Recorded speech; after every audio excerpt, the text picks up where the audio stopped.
শুকরিয়া জ্ঞাপন করি। সকলে জোরে বলি আলহামদুলিল্লাহ।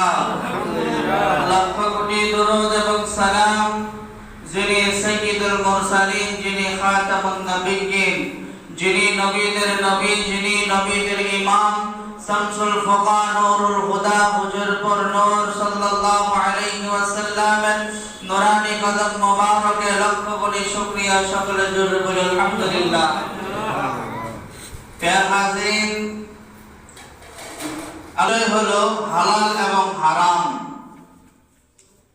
এখন আমি আপনি আজকের আলোচনার বিষয় হবে হালাল এবং হারাম। এখন আমি আপনাদের কাছে জানতে চাই, আমরা কি হালালের পথে আছি না হারামের পথে আছি? কথা করব। সুবহানাল্লাহ বলেন।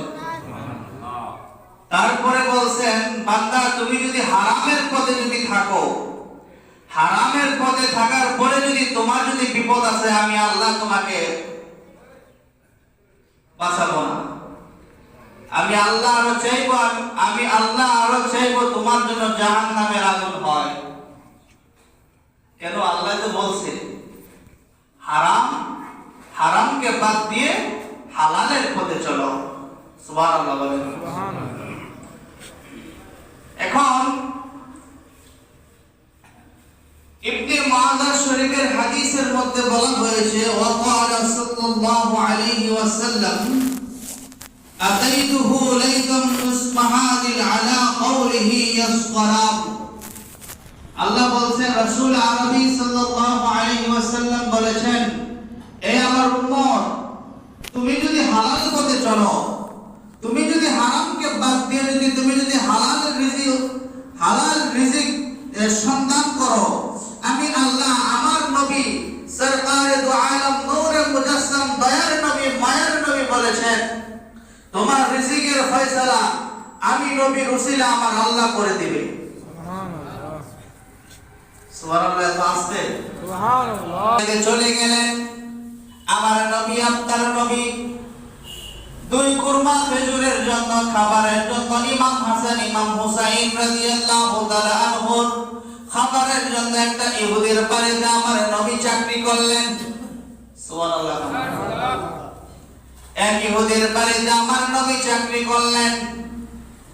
চাকরি করার পরে কুয়া থেকে যখন পানি উঠাইতেছেন, আমার আল্লাহর কারিশমা বোঝা যায় না, আমার আল্লাহর কারামত বোঝা যায় না। আমার নবী আপনার নবীর কারণে ওই কুয়ার পানি আমার নবী যেন কষ্ট না হয়, এর জন্য আমার আল্লাহ কুয়ার পানি উঠাইয়া দিছে আর উপরে। সুবহানাল্লাহ। কার জন্য উঠাই দিয়েছেন? কথা বলেন আরো জোরে। নবীজির জন্য, ঠিক কিনা বলেন? আমার আল্লাহ বলতেছে, ও ফেরেশতারা, আমার বন্ধু কামলিওয়ালা নবী তার দুই নাতির জন্য ইহুদির বাড়িতে চাকরি করতেছে।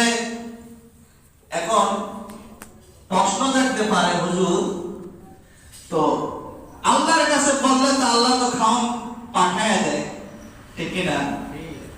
কিন্তু আমার নবী আমার আল্লাহ বলছে, বন্ধু আপনি যেটা চান আমি আল্লাহ সেইটাই দিব।